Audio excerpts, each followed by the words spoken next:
that we declare this notice, this disclaimer on Mrs. Dupe Onitiri Abiola. So on behalf of every right-thinking Yoruba sons and daughters, people who stood for righteousness, people who stood for godliness, those who believe in the struggle to actualize our dream of having a Yoruba nation, it is, like I said, it has become very imperative to declare to the world that Mrs. Dupe Onitiri Abiola is not a member, is not part of the struggle, is not a member of the Yoruba Self-Determination Movement campaigner. So we want to alight and inform the security agencies in Nigeria, especially in view of all the recent happenings, accusation and counter-accusations of treasonable felonies within the polity in the last couple of weeks.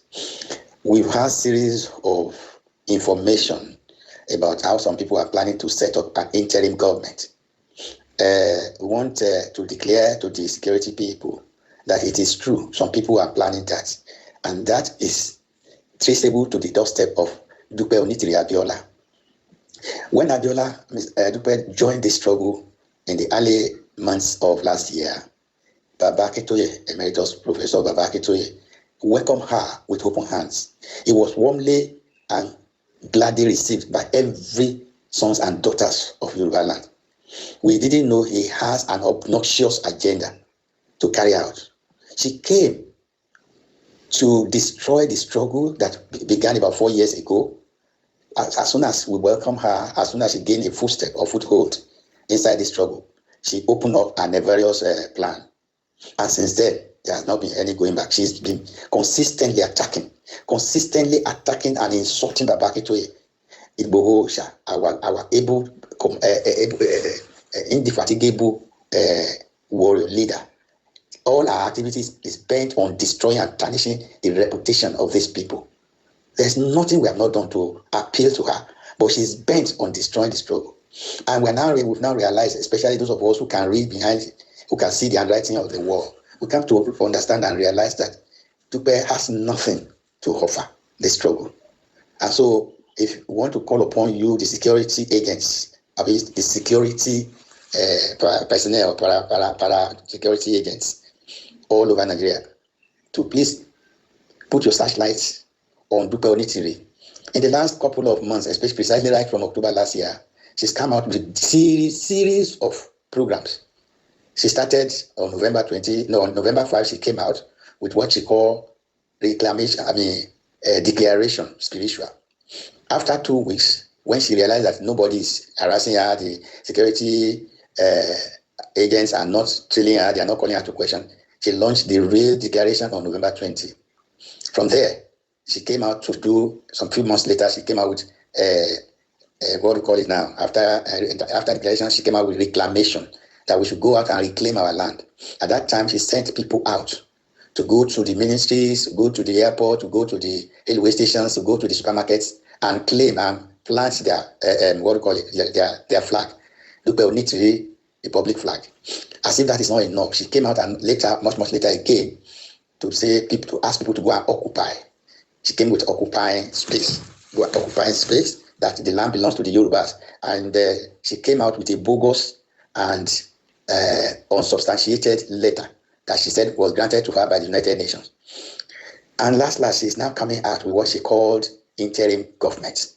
Within this space of time, Dupe Onitiri told us boldly and confidently that she has appointed or selected the governors not only for the Southwest, but for both Kogi and Kwara states. They were 8 in number. And now, on the 6th of April this year, just about a couple of days ago, she also came out through maybe a daily broadcast to her followers, I mean. She mentioned that the uniform for the military are ready. And so that within the next couple of days, they will be launching the uniform. So I am pleading with the all security personnel, especially the SSS, State Security Service, also known as DSS, to put on their gear, to go after Dupe Onitiri. Dupe Onitiri is planning to truncate the oncoming government that's about to be established on the 29th of May. we want the government and its agencies to go after all those who are participants with Dupe Onitiri in this diabolic agenda of theirs. It is quite important to tackle this thing, to nip it in the bud right now. So I am pleading with all security agents in Nigeria and outside Nigeria, especially, like I said, we want these people to be proactive and start tracing and tracking where these people are. They said they have established their offices, wherever, in all the states of Nigeria. That's what she's been saying. But she has never mentioned a particular address. But what we know and understand is that Dupe has been soliciting with her dubious and followers, gullible followers, to donate houses where they may. Hello, mo kíwá gbogbo ibikíbi tẹ́ bá wà tẹ́ tí ń gbọ́ mi àbí tẹ́ tí ń wò mí. Orúkọ tèmi ò yí padà, Yèyé Dára Kowé ni mò ń jẹ́. Disclaimer.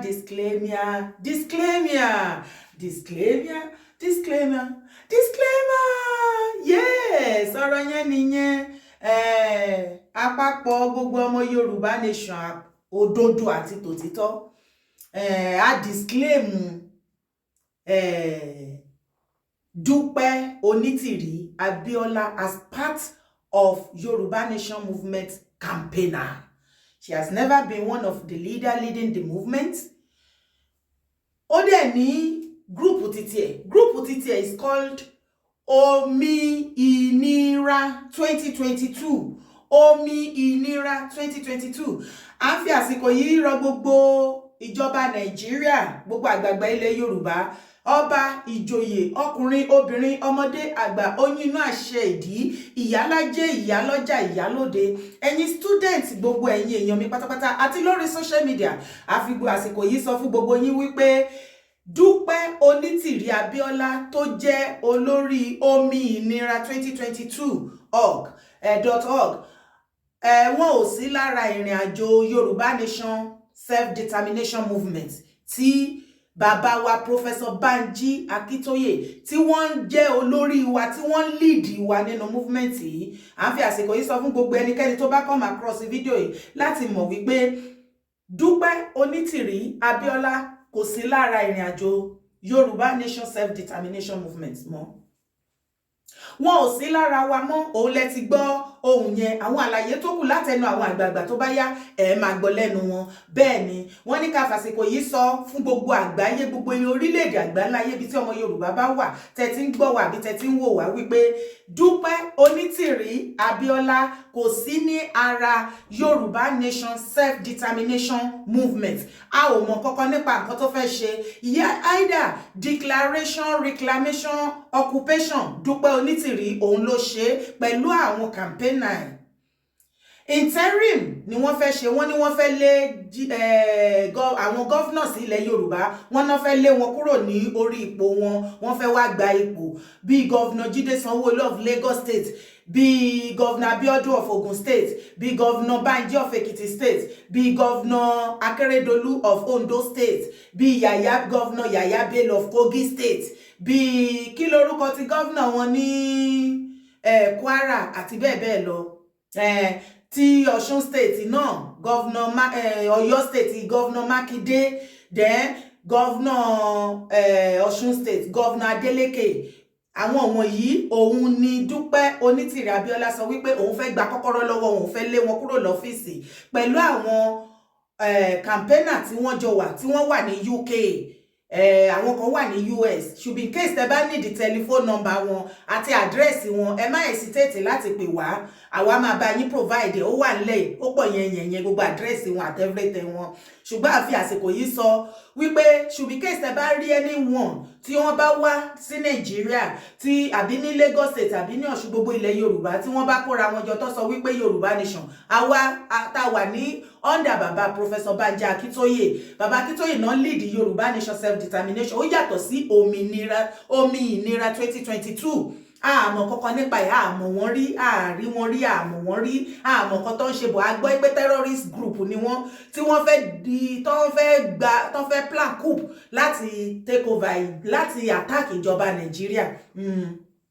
Àwọn ni Dupe Onitiri òun ló lead group yẹn. Ṣùgbọ́n ní ilé tí bàbá Akitoye lead láti bí ọdún bíi mélòó kan láti ń lead ta dẹ̀ tí ń rìnrìn àjò yẹn wọ́rọ́wọ́ because ẹni tó bá ní ọpọlọ á mọ̀ wípé ìrìn àjò yìí kò ń ṣe ọ̀rọ̀ ọpọlọ nìyàn fi ń rìn bẹ́ẹ̀ ni so náà la dẹ̀ ra rìn tá à ń fọgbọ́n orí ṣe àwa ò plan bàbá Professor Banji Akíntóyè àti bàbá Ayílóge àti Dr. Sunday Adéyẹmọ Ìgbòho wọn ò plan coup láti hijack àbí gbógun ti ìjọba kankan Nàìjíríà ẹ̀tọ́ wa là ń béèrè fún lábẹ́ bó ti ń wù kó rí wípé ilẹ̀ Nàìjíríà o tá bá wo gbogbo nǹkan tó ń ṣẹlẹ̀ ńbẹ̀ kò sí unity mọ́ kò sí ìfẹ́ mọ́ kò sí oneness kò sí nǹkankan ìyà lórí ìyà kò síṣẹ́ kò sówó kò sí nǹkankan tó wà ńbẹ̀ ẹ jẹ́ kó oníkálùkù pín kí ẹ̀yà oníkálùkù kó dá dúró èyí la fi gbé ní bàbá wa Akíntóyè tí wọ́n ṣe lead Yorùbá Nation self-determination gẹ́gẹ́ bí ẹ̀yà Yorùbá àwa náà fẹ́ dá dúró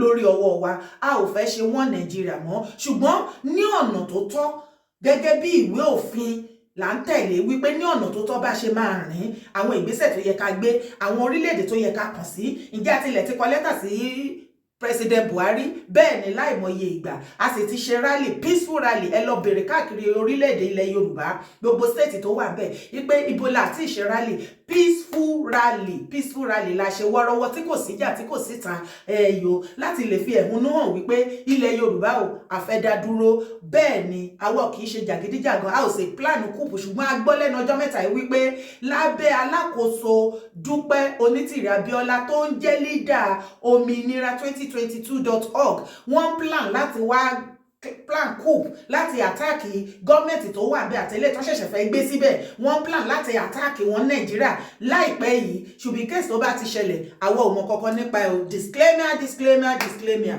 anyway tẹ́ bá ti rí Dúpẹ́ Onítìrí àti àwọn entourage tó bá yà yìí máa list gbogbo orúkọ àwọn tí wọ́n ń tẹ̀lé tẹ́ ẹ bá ti rí wọn àdẹ̀ máa mú picture náà jáde sí ẹ lè rí wọn á fi telephone number wọn náà síbẹ̀ ìjọba Nàìjíríà ẹ lè rí telephone number wọn ẹ Google address àti everything ẹ pè country ibi tí wọ́n bá wà gọ́ọ̀mẹ̀ntì tó wà bẹ́ẹ̀ ẹ béèrè ẹ fún wọn tẹlifóònù tẹ́ bá tẹ̀ tí mú tẹlifóònù nọ́mbà wọn lè wà registered àtorúkọ wọn wọ́n á gbé information wọn jáde and from there Nigeria government you can take it up with them so àfi àsìkò yìí sọ fún gbogbo ọmọ ilẹ̀ Yorùbá pátápátá wípé nípasẹ̀ ọ̀rọ̀ declaration a ò mọ̀ kankan pa ẹ̀ reclamation occupation a ò mọ̀ kankan pa ẹ̀ bẹ́ẹ̀ ni interim wọn náà fẹ́ wá plan coup láìpẹ́ Dúpẹ́ Onítìrí Abíọ́lá òun ló lead òun ló fẹ́ wá plan coup Nàìjíríà pẹ̀lú gọ́ọ̀mẹ̀ntì o bàbá Akíntóyè ò mọ̀ kankan pa ẹ̀ àwọn ò sì mọ̀ kankan pa ẹ̀ tó o bá jẹ́ ọmọ Yorùbá Nation títọ́ àti tòdodo bá mi kọ́mẹ̀ntì sábẹ́ fídíò yìí báwo ni ìwọ náà ṣe rí sí bá mi disclaim Dúpẹ́ Onítìrí kó tó di pé ó wá kógun ja ìran Yorùbá peacefully làwa fẹ́ kúrò a ò lógun kankan tá a fẹ́ jà ǹjẹ́ ìwọ náà ti gbọ́ àbó tí ì gbọ́ kí ló ní mo sọ ìjà àlàyé yìí ẹbí tó bá yí ẹ bá mi kọ síbẹ̀ tí ò bá yí ẹ bá mi kọ síbẹ̀ tó bá lélẹ̀ tó kù tí ò tí ì mọ̀ tí mi sọ nínú fídíò ìjọ bá mi kọ síbẹ̀ náà bákan náà má sì gbàgbé láti bá mi share fídíò ìkókó káàkiri gbogbo àgbáláyé ní gbogbo ibi tí ọmọ káàárọ̀ oòjíire bí tí wọ́n bá wà kí wọ́n lè mọ̀ ìyàtọ̀ láàrin Yorùbá Nation self-determination àti òmìnira Dúpẹ́ Onítìrí òun ló fẹ́ lọ kógun ja Nigeria government àtẹlẹ́ tó wà bẹ́ẹ̀ àtẹlẹ́ tó ṣẹ̀ṣẹ̀ fẹ́ sún ẹ̀yìn òun ló lóun fẹ́ lọ kógun jà wọ́n pẹ̀lú àwọn campaigning àwa ò mọ̀ kankan pa ẹ̀ mo wíire àbí mi ìwíire wàláì mo padà wíire ire o.